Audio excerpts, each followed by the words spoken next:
This has been one of those days, unfortunately. We started with a little bit of hiccup in the morning, and we're going to end up with one. We lost one of our panelists. Tom Scarice is not going to be joining us. So I'm debating whether to play the empty chair skit or not, but I think that didn't end well last time somebody did it, a little famouser than I, so I'll stay away from it.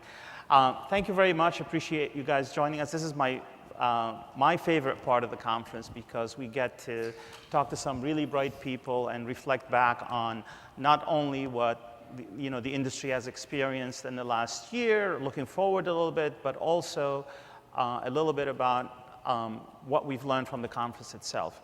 I almost said four, but three distinguished panelists are joining me today: Frank Catalano, and Wujcik, and Nelson Heller, all of which require no introductions because you all are very familiar with them.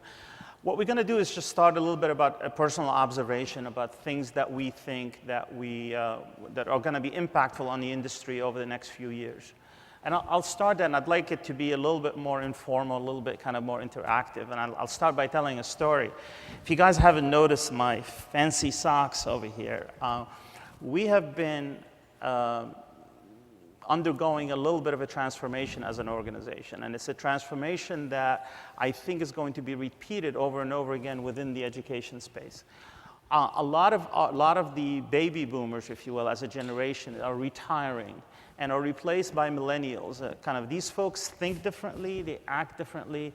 We wore suits to look serious and smart. They wear funky socks to look hip and with it. I fought with my team today. I told them I forgot to wear the socks, but the Twitter guy was here, and he was wearing funky socks, so I had to go back to my room and change the socks. They won that one. I did blame him personally for it, and he cut off my Twitter account, so I think we're even at this point. But in all seriousness, I think this dynamic is happening within the school system. If you look at the age group and the age distribution, we're seeing a significant wave of retirement over the next 5 to 10 years, where a lot of the teachers that kind of started with the 20, 25 years ago are going to retire, and millennials are going to replace them. And these guys were trickling into the school system a little bit, but they were being either rejected by the system or assimilated into the culture. But I think the culture is going to change. And that cultural change is going to have an impact on our industry because their value system, because the way they think, the way they communicate, what's important to them is quite different than the prior generation. I'd like the panelists to kind of comment on that, see what you guys, I don't know who wants to take that one first. Any thoughts, Frank? Sure. I mean, I think you're right, first off. I think that there was that acceleration. About the socks? Or? About the socks. Okay, I think the socks are spectacular. I should have stuck with mine. But, a few years ago, there was this sort of projection that everything would change in teaching and education because of the wave of teachers and administrators ready to retire, and then the Great Recession hit. And we saw essentially a whole number of teachers and administrators who were going to retire who kept extending their retirement plans because they couldn't afford to retire. That affected the number of new teachers being certified who could find jobs. It affected a number of factors. So I do think that we are going to see over the next 2 or 3 years, as you're saying, a lot of change. But what's also interesting to me is the teachers who are the most interested in using technology in the classroom don't tend to be the brand new teachers. Mm-hmm. They're the ones who are still applying exactly what they learned in their colleges of education, good or bad. And schools of education famously don't necessarily teach how to integrate technology into classrooms. It tends to be the mid-career teachers who've been doing it 6, 7, 8 years, and then they're the ones who are very interested in trying new approaches because they've tried the book learning approach. So I think you're going to see a confluence of both these events occurring. A whole bunch of teachers who've been doing it for a long time and administrators retiring, accelerated because now that they can afford to retire, they will, and a lot more people experimenting with technology at various stages in their career. Anne? I agree. We're going to see changes. I think there will be changes in the way these teachers think and the way they communicate. We may be a little surprised that there aren't as many changes as Frank implies in the way they use technology in the classroom, because they are very adept personal users of technology. And it's not always the same way that a technology is used and integrated into the classroom. The good news is that they won't be afraid of it in any way possible, but they're going to have to experiment a bit with how you take what I know about Twitter or what I know about Facebook as a personal tool and how I translate that to an instructional tool. But I think we will see many changes. It's inevitable. Yes. Well, I've been taking some notes during the conference, and the conversation about games was one of the things that really surprised me. Dean Hyman mentioned in his welcoming remarks about the surge of games in education. And he particularly compared it to 2 years ago when he was here. Jessica Lindell from Glass Lab was talking about the excitement about games in middle school and data that showed that boys were spending 26 hours and girls 12 hours per week playing games, which was really from an SRI study, and showing that learning plus games was producing better learning.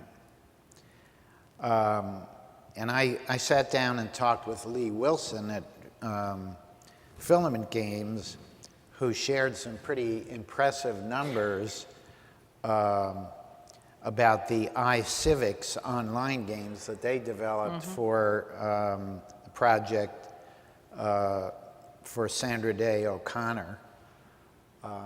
And I don't remember how many millions of times it's been used, but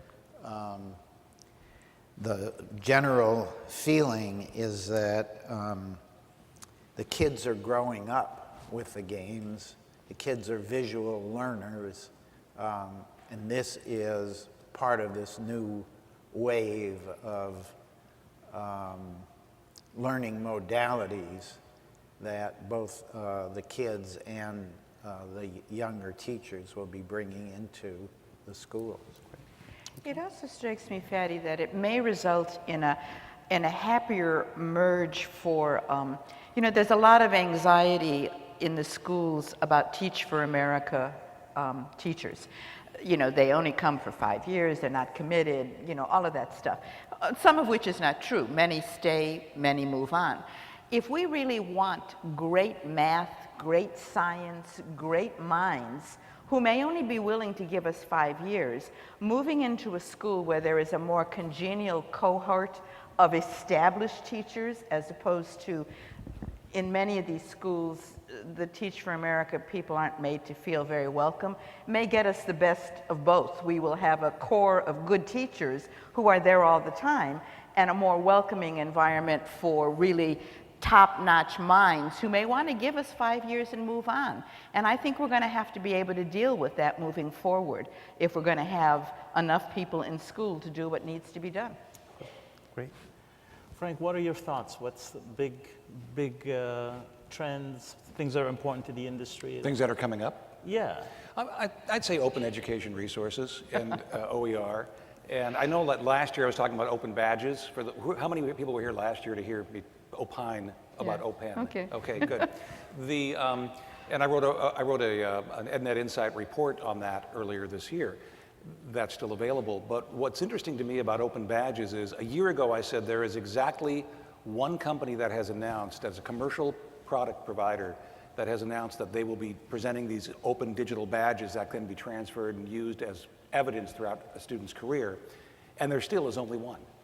And that's interesting to me, a commercial provider, but it's BuzzMath out of Canada. But still, at the very same time, all these platforms now are allowing teachers to create and issue their own digital badges. So that's where the real uptake is. Pay no attention to the man on my left. That's where all the uptake of this is going on in digital badges in K-12 is among teachers using them as evidence for their students, open badges. Also, in professional development. That's the area that's really seen a large uptick. Digital Promise has announced a program to award teachers digital badges that can be used as evidence with their districts, with other potential employers. Penn State University today announced a deal with NASA to work on something along that line for professional development. So the activity from a year ago with open badges is less inside K-12 with students using pre-made digital badges and more with educators themselves getting them for completing professional development. Now, the other thing is... I'm sorry, let me just... I want you to introduce our mystery guest. Yes. Not a mystery. Tom Scarice is the superintendent of the Madison School District. I did do a little bit of a empty chair routine while you're not here, but, you know, we probably understand. I had 3:45 on my calendar, and I have been at the Babe Ruth Museum. Okay, well, I am very sorry. well worth it. Culture is good. Yeah. So I think a trend to look for the next year or so and how it develops is open education resources. And they've been around a long time. The key part of an OER is that it should be basically free to use and freely able to remix and share after it's been reused. Those are the three core components of OER. It's been around a long time. What's happening now, though, is a lot of this OER is being woven into courseware, complete courseware, and that there are accelerated efforts to fund it and bring it directly into schools. Districts are essentially, as a professional development activity, having their staffs create OER to replace existing curriculum in their schools. Engage New York has a Common Core curriculum that is OER.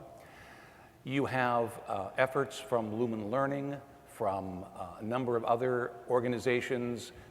The Department of Education this last week announced an online skills academy, $25 million in grants they hope to get that will have open content. So you see a lot more activity in OER trying to basically propel it into schools as a replacement for existing materials, not just as a supplement for it. Yet you still have a number of for-profit or commercial education companies who are trying to ignore it. So I think over the next year, it'll be fascinating to see which companies can figure out how to play nicely and coexist with OER, ideally in the same platform for a better teacher and student experience, and which ones might, in a few years, be supplanted by it if indeed the OER community can get its act together and stuff can be woven into courseware and they can create a sustainable business model. There are 4 or 5 platforms out there right now that are trying to be able to enable this mix and match of digital and digital proprietary and digital OER content. They all have different names. Nobody has agreed on what this thing is called. Some call it custom publishing, that's digital. Some call it a collaborative learning activity that's apropos from continuum education. Some call it just another version of the LMS. But I think you're going to see Houghton Mifflin Harcourt, Pearson, and McGraw-Hill, all, especially Pearson was first with Blue Sky. HMH has something now, so does McGraw-Hill. They've announced them all, both in the last year, where you can essentially take their proprietary digital assets and then mix it with OER and other teacher-created, and as they call it, digitally licensed materials, which theoretically might be competitive. But I think over the next year, people here should figure out, what's your OER strategy? How will you play nicely with it, and on what platforms? Because it's not going away. So Frank, I think somebody talked, one of the speakers talked about kind of the freebie, the Google content, right? So we're talking about 3 levels of content, right? There's the paid for content, OER content, and there's, I just Google something and I find something and I use it. Which is the bigger threat from the last two threat is the wrong word, but. I'd agree with you. I think it is potentially well, a threat. okay, Yeah. fair. Where should more attention be paid to OER or to the quote-unquote free content? Well, teachers have a long history of liking free. I think that's a safe way to say it. The idea of using something free predates OER. It predates even digital. It's going and trying to find a photocopier and copying something and giving it to your students, and copyright law be damned. You guys don't do that, right? Never. Never. No. Never. I mean, fair use is, I should point out, fair use is a legal defense. It's not part of the law that gives you permission to do stuff. And nobody really wants to be on the receiving end of a fair use defense.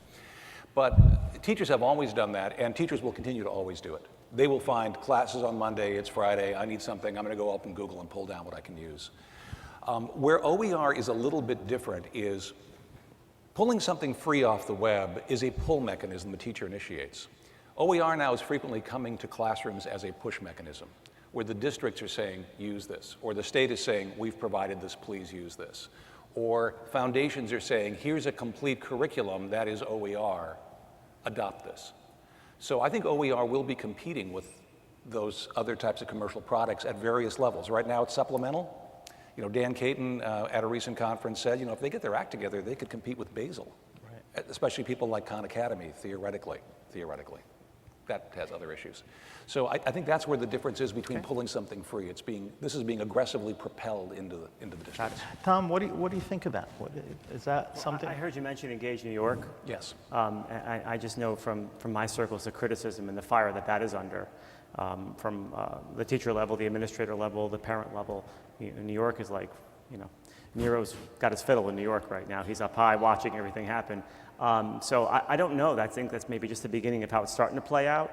As a superintendent, I can't think of a better way for teachers to truly understand what they're teaching than to design the curriculum themselves, to have their fingerprints on the assessments, not be given assessments. Districts that have less capacity to do that work, either intellectual capacity or financial capacity, will certainly look for off-the-shelf products.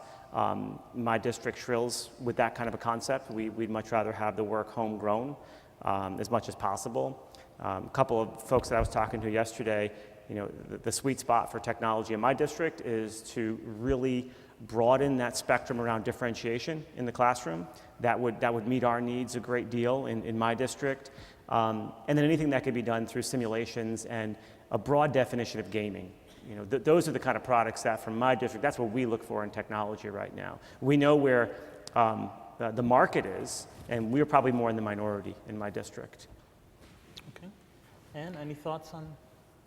On this topic? Yeah. Well, I would like to ask Tom, where are your teachers finding the time to create curriculum while they're teaching the kids? Yeah. I mean, I was in the classroom and I didn't have any kids or anybody to take care of at home, you know. Talk about Well, that. there's a couple of things. First of all, as I said yesterday, there's 3,400 kids and 310 teachers. We know all each other by name. It's a different kind of setting in that regard. Right. If I was a large urban superintendent, I probably would have a different song to sing.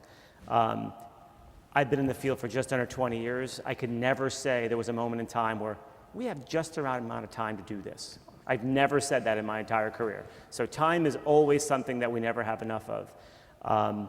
It comes through investments over the summer and off hours. You know, we're looking at, you know, our teachers work 188 days per contract. There's a lot of them that work over 200. You know, with per diem work and beyond that to get this kind of work done, because there is a balancing act of when you want to get the work done. You know, from the outside looking in, you go in and you teach. There's so much other work that goes on to actually make that performance happen in the background, and it comes, what you're seeing more of too are folks employed by districts that don't work with kids, that actually provide support, that are curriculum writers / instructional coaches that are working. That's a dangerous proposition in 2014 with tight budgets. I still would rather go that route than have someone tell me what to teach the kids. Okay. I still would rather, I'm a purist when it comes to pedagogy and when it comes to learning. I'd rather have my folks doing that because I know that, for example, the Math Learning Center's here, and we bought the Bridges program. Spectacular. We love it. We love it, and 4 or 5 districts in Connecticut are following now after we did it. Yet we're still writing a curriculum because the publishers of that program did not have the 3,400 kids in my district in mind when they wrote it. So that kind of homegrown mentality is pretty important to us. That's what you mean by customization then? Absolutely. Okay, Yeah, all right, yeah. that makes sense to me. Yeah, I mean, I do think the if, and Frank's if I think is very important. OER will be a real threat if it gets its act together. To ask a teacher to take a piece of this and a piece of that and a piece of that and, you know, pull me a video and, you know, and to be doing that constantly, I think. But if it comes to me with a structure and then I can modify the structure, that's a real threat. I think too, I also think that in, I don't know how long, I'm not very good at this, 2 years, 5 years, 10 years, the blowback of what teachers and districts are feeling of a command and control approach is going to manifest itself in a number of ways. And any kind of product that can kind of position itself as being the opposite of command and control could actually gain a lot of traction in local communities and in states, I think. I think it's inevitable. It's a matter of time. The entire top-down command centralized approach hasn't worked in any country on the entire planet Yet we're trying that right now. So I would just sort of conclude my thoughts on this with two key points. One is everybody in this audience should keep an eye on the platforms that are allowing mixing and matching OER, free, whether it's OER or not, and proprietary digital content from traditional paid sources. That's one. Keep an eye on what's happening there. Figure out what your strategy is with that, whether it's to build your own platform or to play nicely with those. Two, keep an eye on what's happening at the community college level with OER. And I say that specifically because that's where the first OER courseware is being introduced, where people are stitching together OER in complete courses. Lumen Learning, David Wiley's organization, is doing this, and there's a lot of money being thrown at that. That will eventually find its way probably down into high schools. So I would keep an eye on both of those initiatives. Reinventing the senior year is something that we're starting to look at in my district, because when you have a district that has 95+% go to four-year colleges, what you're really thinking is that by October, their dance ticket's been punched. They know what's happening next. So how can you reinvent that year to make it meaningful and have kids get something out of that year beyond just seat time? So the personalized learning, the mastery-based stuff is great, but we have to find at the ground level approaches to really engage kids in meaningful ways before they leave us. And I do think that taking the college approach and trying to transform the senior year into that type of a model is something I'm very intrigued by. To have, rather than I meet with the teacher for 50 minutes a day in my AP US history class, maybe we meet once a week and there's 50 of us and we're off doing projects in between. There are a lot of different ways to brainstorm and go about that, and I think that we have a lot to be gained through the technology resources to kind of drop it down from the higher ed level. So, Tom, from your point of view, you have the entire supplier industry, if you will. What's important to you? What is something that they should be keeping an eye on? What should they be working on? What are they doing well? What are they ignoring? You know, I think that's a bit loaded, Fady, because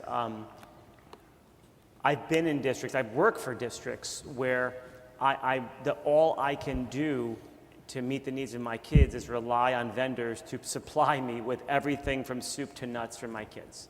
So every district is a little different, though they're all being treated the same way right now through policy and law and so forth. So is that the issue then? Is that I think that's the core issue. I think that, you know, it's a cliche, the one size fits all. I think it's killing education. You know, we were last night having dinner talking with, you know, a person whose IQ is off the charts about marketing and ideas and incubating and this and that, and how do you do this and create this and build a small startup.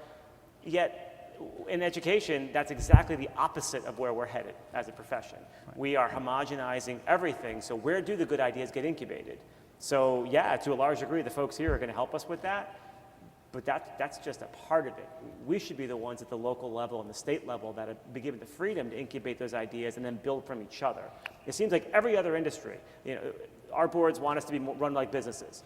Yet when it comes to incubating ideas, we have to get more of the assembly line 20th century. So it's a frustrating thing for folks who want to innovate. And you know, I love the whole innovation concept in education. Certain things are timeless, they work. And there's certain innovations that are long overdue. So I think there's always going to be a market, to get back to your question. There's always going to be a market for vendors, for those districts that can only, the best they could do is rely on the entire product, the entire suite of products. Districts like mine, I know that I would love to have the capacity for teachers to stretch their ability to differentiate, go even broader. How do we, you know, when you have 20, 25 kids in front of you, that teacher is going to attend to those 3 or 4 kids every single day that they know are not meeting the standard. And every day they drive home, they know there was 4 or 5 kids that very quietly, compliantly kept to themselves that are being underserved. So how do we have products that can kind of keep all those plates spinning in the classroom at the same time? So a vibrant, dynamic, changing industry is kind of what you need. You need that kind of the variety. Absolutely. I actually want to bring Ann into this because Ann and I have this discussion all the time. And it's kind of interesting because there is a moment in your kind of, in your history that marked you. Fady thinks I'm an unredeemable social. Oh, no, not at all, not at all. But I do think there's certain experiences that we went through you're absolutely right. in the 60s around Mississippi schools, and where the push to have a central government push you outside your work than it actually helped. And I'm really curious about the dynamic of whether that model kind of has played its card or... Well, I don't know if it's played its card, but I think that we're in an interesting period when what a lot of us thought was going to be the lever for the kind of change you're interested in sort of got twisted somehow. This may be too strong. I'm tired, so like, you know, it's one of those days. Rob said this morning, maybe it's a momentary kind of thing. But it strikes me, I mean, my theme for the next couple of years is assessment. And I think that the unrelenting drumbeat for assessment is one of the things that's actually been causing real problems in the schools. I would, you know, 4 years ago, 5 years ago, when we started this discussion, I was on the bandwagon, but something is not working. And, you know, I listened to Richard Coletta yesterday morning during the keynote saying, well, you know, the department knows there are multiple outputs that we can judge children on. And I wanted to jump up and say, well, somehow you haven't gotten that message out to the people doing the work. You know, because that's not what your teachers are hearing, that there are multiple measures. And if I could build on that for 1 second, too. You know, I always get asked the question about the outputs, and I always go back with, well, what's our bottom line? If someone could tell me what my bottom line is, I'd be happy to have that conversation. There really is no bottom line. There is no one output. Yet right now, the box score in the paper is very clear. It's very clear, and the community looks to that. So that's been going on for over a decade now. Yeah. And it's well overdue for a course correction. Yeah, so I think so I think I'm trying to reach a more balanced approach. And one of the things I heard as we were talking, you know, is more balance. I'm seeing that there is a real strong tension right now between push and pull in the market. You know, do we let the market sort of create and we as industry fill in the gap, or do we push something into the market and then react to what the market then tells us, fix, mend, you know? Those are big questions when there are millions involved on either side, either in buying or creating. I see a tension between centralized and local. I tending a little bit more to local control than I used to, but I still want somebody up there saying to districts who are not doing their job, why have your ELL kids not made any progress in 6 months? I mean, you can't just let them sit there because somehow or other the district is dropping the ball. My answer to that would be, why are you forcing me to increase the level of text that they have to read? Why can't I meet them where they are? Thank you, Common Core. You don't want to leave them where they are, though. Not leave them where they are, but the instructional text, meet them where they are. Oh, meet them where they are. Yeah, well, Yeah. and I'm even okay with the little challenge. I think there's too much emphasis on the exact right reading level. Talk Zone to your of proximal librarians. They development. weep about Lexiles. Yeah. You know, a kid who is interested in something reads well beyond his Lexile. That's right. The tension between asking your teachers to create a totally modularized, build my own car while I'm driving it curriculum and pushing a totally compiled curriculum in. So those are all things we're going to have to solve over the next couple of years, and we're going to have to get really serious about solving them. On the assessment front, I would say that those of us who are in the schools every day need to look at our products, because I think the technology has the capacity to be pulling enough information from what the kids are doing every day to know where they are. And we've got to figure out if I'm just a not just, that's not a pejorative just. If I'm a publisher of math, have I built in the hooks, the APIs, the things that allow stuff to come into my system and go out of my system, so that eventually they go into some kind of enterprise system that returns the data that says, I don't really need to do a 6-week benchmark on math. I know where this child is. I know where every one of them is, so that we can stop some of the testing, even some of the interim testing, and let teachers feel a little more creative. I think the pressure is killing creativity, and that's not where we meant to go with this. On the other hand, unlike Tom, I really think the core is a good idea. They've got some things wrong. They do. They've got a lot of the early childhood stuff wrong. We're wasting our time arguing about the politics of it as opposed to arguing about the content of it. Right. It's all in the implementation, everything, Oh, right? everything's in You know, implementation. yeah. So they say God is in the detail. detail. But so is the devil, or the other way around. But you're right. We all here, I was sitting yesterday with somebody, listening to the same speaker. We walked out. We heard this. We were talking about the same sentence, but you would have thought we were in different rooms, you know, because we hear things through the filter Right. of what we bring. On the assessment front, you know, the high-stake assessment is like a little bête noire now. Everybody's really, really worried about it. I actually shared with you the ultimate in high-stake testing, my own educational background. In Lebanon, you go through 4 years of high school, and the 4th year, you get administered a test that lasts for 4 days on all 4 years of high school, everything you've ever studied, you fail one subject, you go back and do the year over again. That is kind of the ultimate in high-stake testing. Any thoughts on that? Good, bad? I would not like to see that implemented, if that's what you're asking. I'm not suggesting that, but as an end result, it cures the senioritis issue that last year you're petrified, you're working really hard to pass the test. It does leave a segment of the population behind because the hurdle's so high, you tend to say, I'm not going to bother with that. But there is value in it to some extent, and I don't know where the balance is, but just would like to hear the panel's thought on that kind, not that kind of an approach, but I use the example to illustrate the end point of high-stake testing. Well, what's funny is the holy grail of assessment, in my perspective, is similar to what Ann is describing, which is that the assessment is embedded. Once you master a learning objective, you may occasionally revisit it, but you don't have to constantly be tested on it over and over and over again. You may want to revisit it in terms of a different context or what it builds up to or what the next sequence is. What's funny to me is there is one interesting thing about assessment too, is people think that high stakes is a kind of test.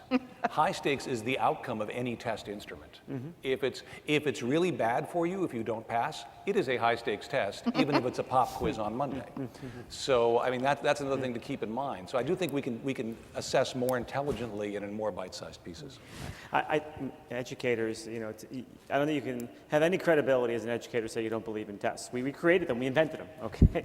It's not the test per se. Nothing is evil about a test. It's the misuse of them that really concerns me a great deal. And we are in an era of significant misuse of assessment. I gave the example yesterday. I was talking privately with someone that most folks are familiar with the Dibbles reading assessment. There's a nonsense word part there where you take a consonant, vowel, consonant, you make fake words, but you get to see if the kids understand their individual sounds and phonics. I walked into a classroom early in my tenure when there was a Dibbles test coming up later in the week, and the teacher was teaching the kids nonsense words. That legitimately was happening in the classroom. I walked in. Why? Was it Harvard or? We call that marketing in my industry. So when when I kind of probe a little further, that data to get that high stakes piece, that data was not going to the state, but it was going to the principal, who was the boss of the teacher, who now was going to be asking the question, why did your kids score so poorly on the nonsense word test?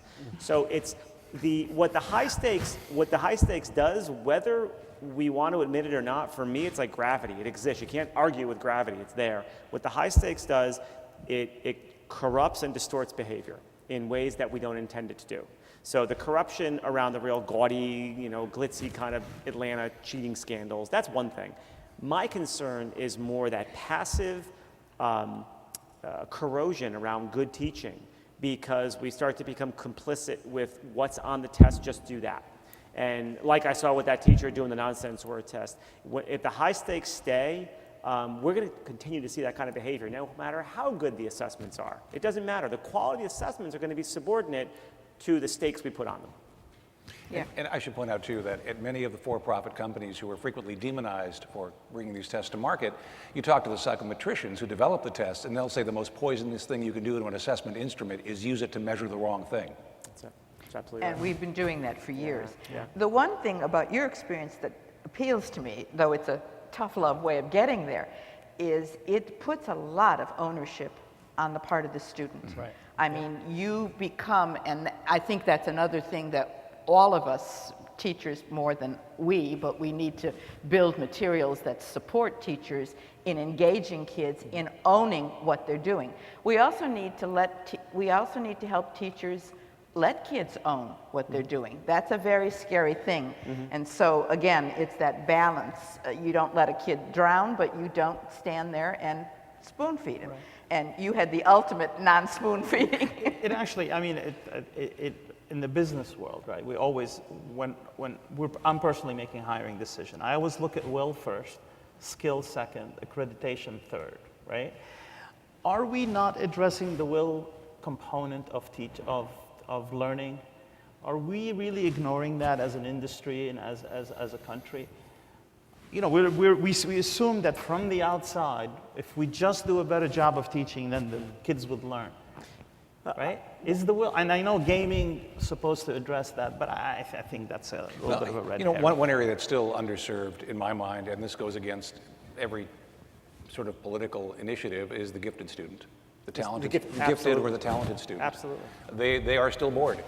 You know, it's funny, I was listening to a panelist earlier talking about what I realized were the SRA, I believe they were, boxes of reading, leveled reading things, and we would be given those, and I'd be at purple or whatever the heck it was, and everybody else was at orange or whatever. But I remember that, you know, it used to be you'd give a kid a workbook if they were a gifted student, and they'd go off and do independent study and do their workbook while they were ahead of everybody else in class. Personalized learning in technology can be used very effectively with small groups of gifted students. And there are a number of other things that can be done, project-based learning and such, that may not be appropriate for every student. So I think it also is an issue of we shouldn't think about students as being one size fits all, as many other folks have said. Different approaches, different technologies will work for different types of students and in different environments. Yeah, I'd have to build off of that. I think that's a great way to frame technology in my district, that it's on demand for the right kid, for the right need, at the right time. I wonder, your question, Fady, about the will, if we do make a move towards more competency-based graduation and so forth, might that incentivize an approach geared towards that, as opposed to just passing this test or seat time to get credit for that course? Right. Nelson, any thoughts on that? I heard data privacy mentioned just a few times during the conference, and I wonder what your feelings are about it. You may have a better handle on it in your district, but it seems like you mentioned getting into an enterprise system, and formative assessments can solve some of this big, high stakes, summative assessment. Yeah. But there seems to have been some poison poured into the well in terms of the politics of this. Well, I think, excuse me, one thing about the data privacy piece for informed parents, I had a couple of parents approach me, they're concerned with the changes in the FERPA laws. They know FERPA has been weakened in the past few years. Oh, and Mr. Scarice, are you aware that that just so happened to coincide with the Common Core and the new SBAC and the PARC, and FERPA gets weakened all at the same time? You know, you can cook up conspiracy theories, but parents are concerned about that. In some places more than others, I'm sure. But that is out there, and I don't think that's a fire that's going to get put out anytime soon. I should also point out, too, there's been a lot of conflating of, and I'll call them student data safeguards as a whole thing. Privacy and security are two different things. And there's been a lot of conflating of this. You know, security is either physical or virtual, but it's a technology issue. It's either you secure the servers or you find a way to secure the data in the cloud or on that server, but it's something that's a technical issue, and you can have really, really high security. Privacy is a policy issue. Privacy is a decision that someone has made, whether it be through a law like FERPA or COPPA or any of these, or a district policy or a state policy, which says who can see what information about whom. So you have, and that's a very human thing. Where this tends to all fall apart is in the human implementation of both of those, and when they're combined, where you could have the best physical security or virtual security in the world, and somebody uses the default password on the server that anybody can use, or lets in a virus. You can have the most ironclad privacy policy in the world, and then somebody walks out with a student's test scores on paper in a file folder. You know, so when we talk about privacy and security, in this industry, we really, I think, need to keep in mind they are two different things, even though they are commingled. One is policy, one is technology. The end result is the same. You need both, right? You absolutely both, need right. both. Okay, right, But I think the way to address the issue is to realize you have to address them separately and then combine them. Right. But Got it. Nelson's point is well taken. I mean, for years, I think those of you in the audience have heard teachers ask you for more and more and more granular data.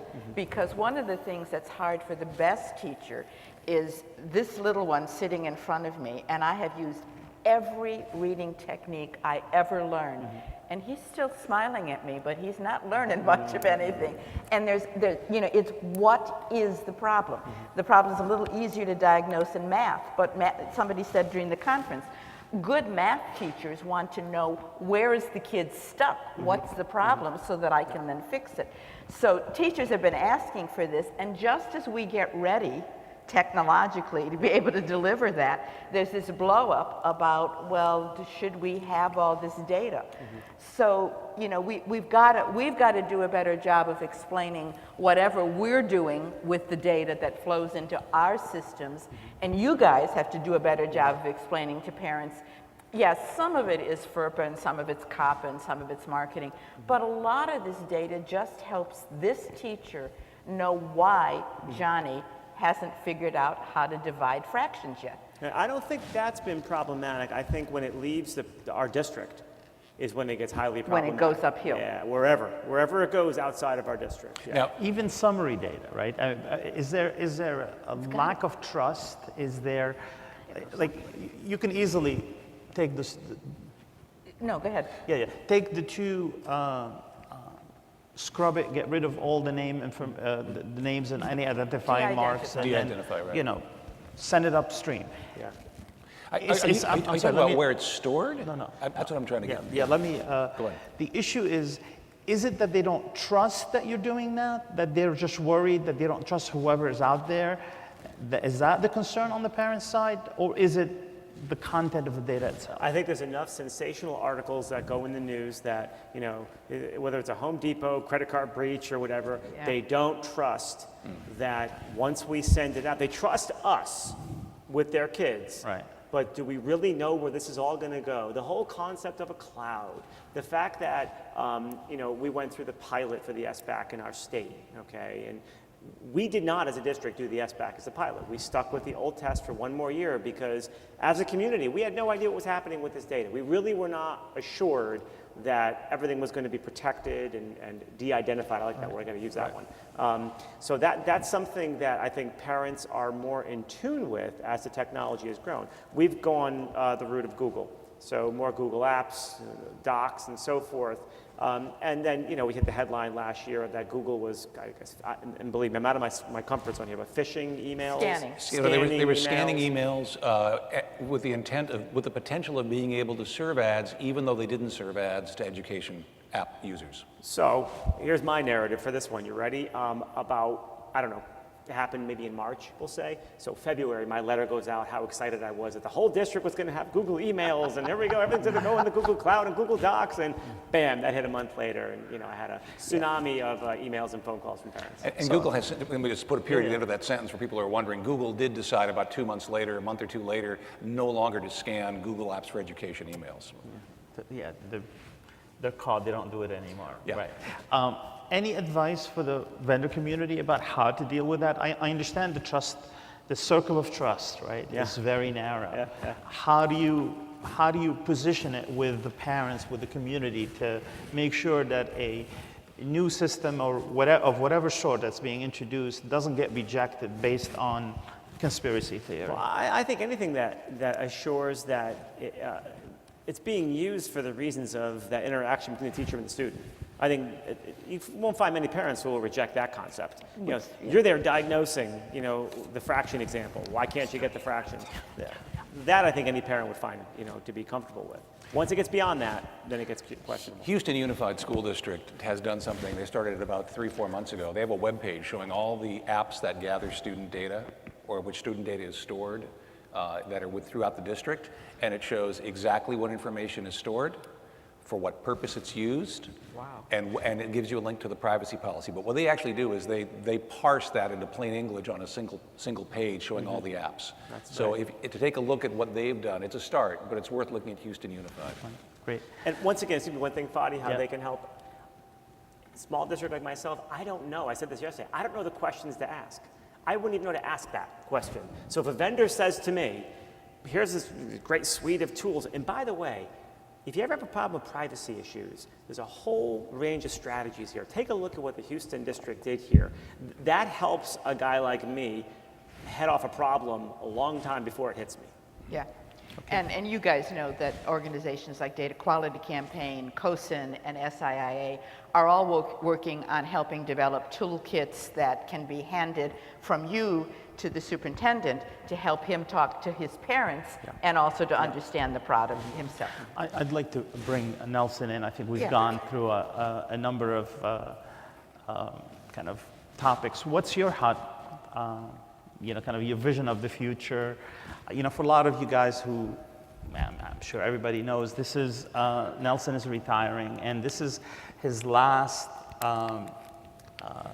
Catbird seat. So I'm expecting some phenomenal insight from him at this point. I'm not building it up, but I'm No pressure. Thank you, Betty.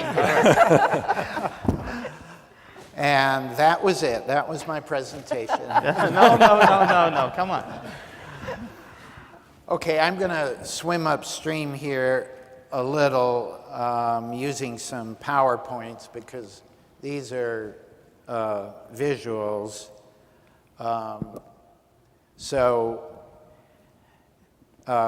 Let's imagine a virtual Earth that students could use to better understand the real world. The goal here is to give you a new avenue to help prepare kids for the world that they're going to enter. And I'm talking here in terms of business opportunities for you, a couple of years down the road, but also kind of talking from the heart and things that you may want to be thinking about personally. And this is related to the recent, in some ways, to the recent climate change marches and the UN summit this past week, but goes much farther. So the real world is massively complex. Thanks to new technology, we're on a path to understanding it through new generations of modeling, and we've got some new power tools, including high-power computing, the cloud, the internet, mobile technology, and real-time predictive, big data, visual analytics. There is a massive array of Earth-observing devices generating big data sets. So these are some of the satellites. There are some on the ocean. There are some on the surface of the planet. There are also socioeconomic inputs. There's an incredibly complex system of interactions between all of these systems. So let's take a look at one of the global models, whole Earth models, that's actually been developed. This is aerosols, and it's a simulation, and this one is capturing how winds are lifting up aerosols from the Earth's surface and transporting them around the world. And if you want more of an explanation, actually my article this past Friday in the EdNET News Alert will tell you more, but some of this is dust from the Sahara, some of it is industrial aerosols from China. But this is a snapshot of a supercomputer model that is recently available. Here's another one of the ocean. This is called the perpetual ocean, and if you'll just give it a chance to get going, you'll see the ocean currents. This shows surface currents around the world for a particular period, and it's essentially creating climate, and it's a way of understanding climate. And of course, we've all heard of El Nino and El Niña. And this is a model that simulates ocean flow around the world.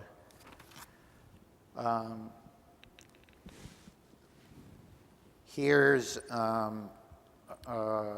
related model called the Great Ocean Conveyor Belt. This is just a schematic for it. And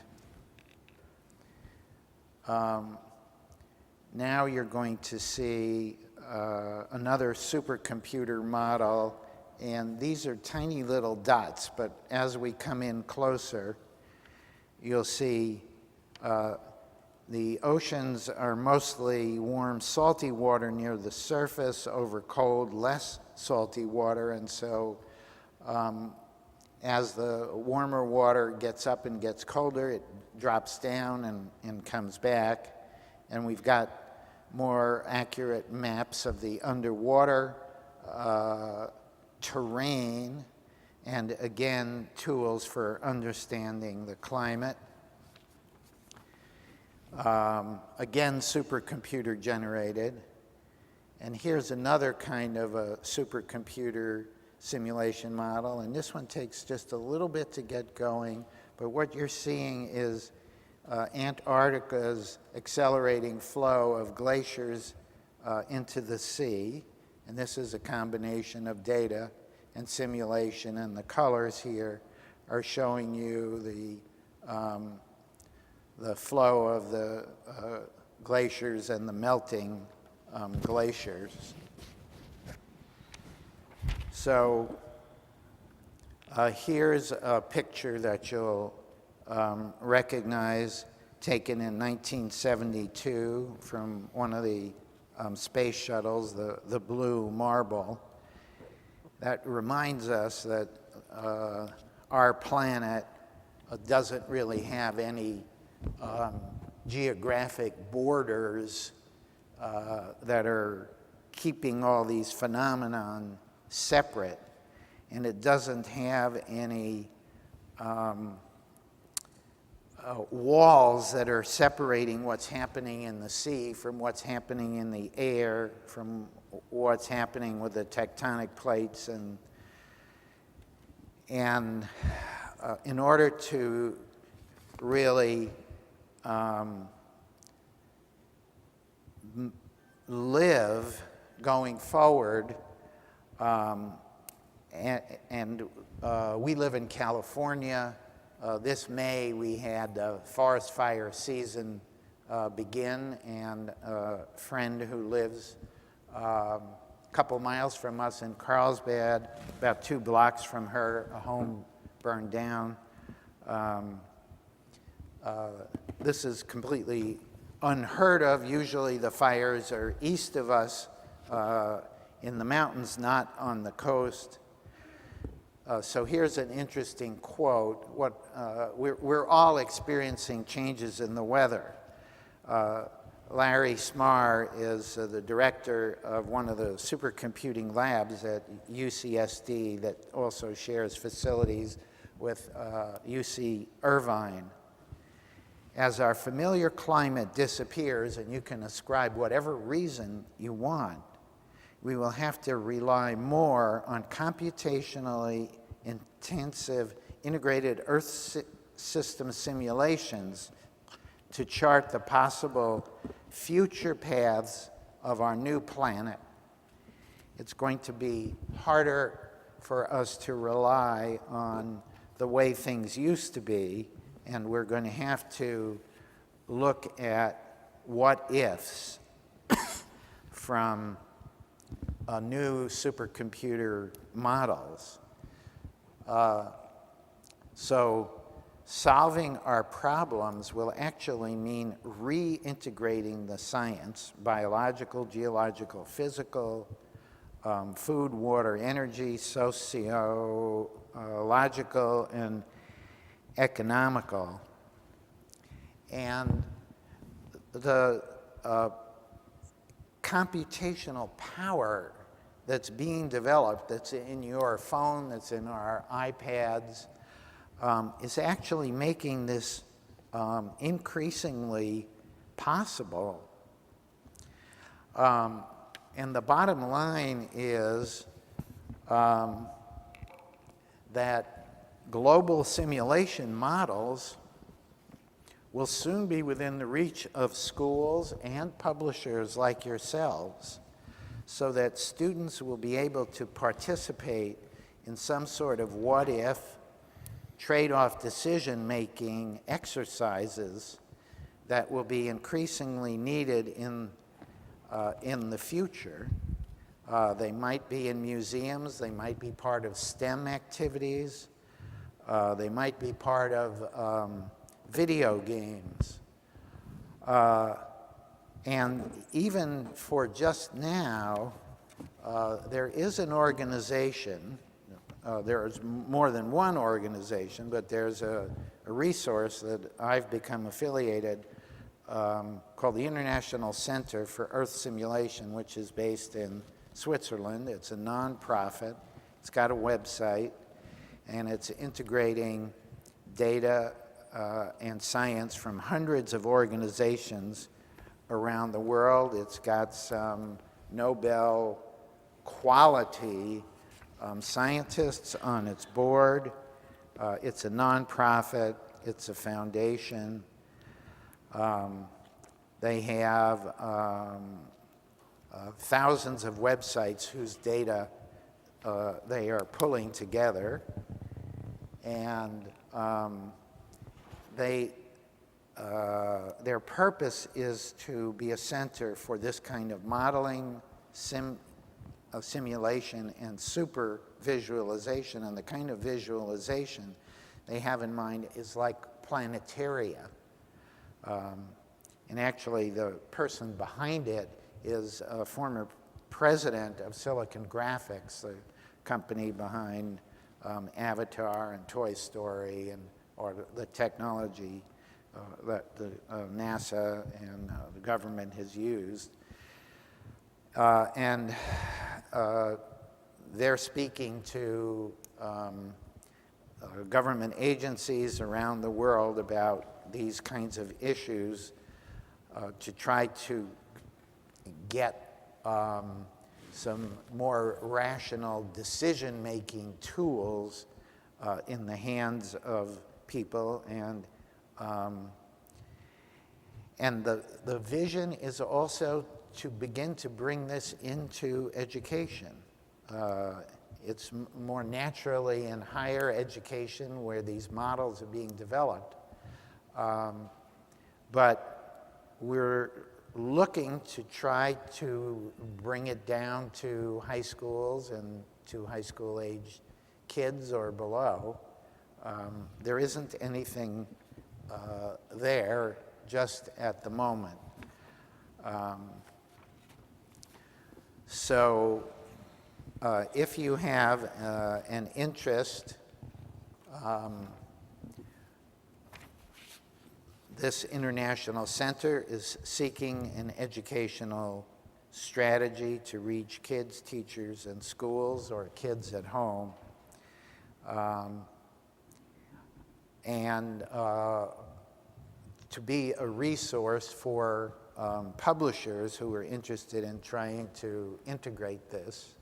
And if you have an interest in terms of your own future business thinking for STEM or science, or for your kids or your grandkids, and feel that they ought to be able to somehow have tools as they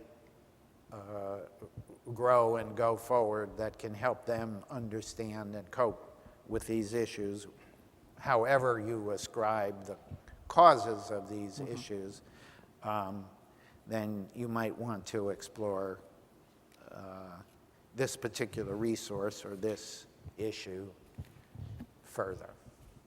Thank you. Okay. Thank you, Nelson. Usually, part of this, we have a little bit of a kind of question and answer session, but I'd like to actually end a little differently today. As all of you know, Nelson was the founder of this conference 27 years ago. 26? 27? One of them, I don't All right, know. something like that. 1989, He however stopped many counting years a few ago years that back. was. But, and this is his last conference, and it is a huge legacy that he leaves behind. And I was chatting with him earlier, and I did say that, many organizations here in this industry, have grown and flourished because of EdNet and because of the work that Nelson had done. So I'd like you, as just instead of a question and answer session, just kind of please stand and join me in thanking Nelson for a great career, for all the work that he's done for us, for being the connector and the kind of bringing people together. And you have, I claim old person's privilege here. please. Nelson, you deserve the credit for taking us beyond where we're stuck today to things that really are going to happen, whether we like them or not, and telling us what your kids, the kids you're educating right now, Tom, are going to have to be able to deal with. That's what's exciting about what we're doing. Thank you. Thank you. Thank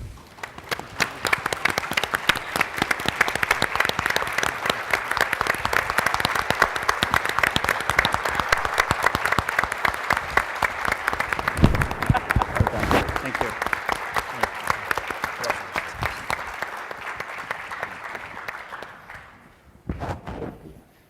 Okay, well, this is it. Thank you guys very much. I hope you enjoyed the conference. We'll see you next year in Atlanta. Thank you all.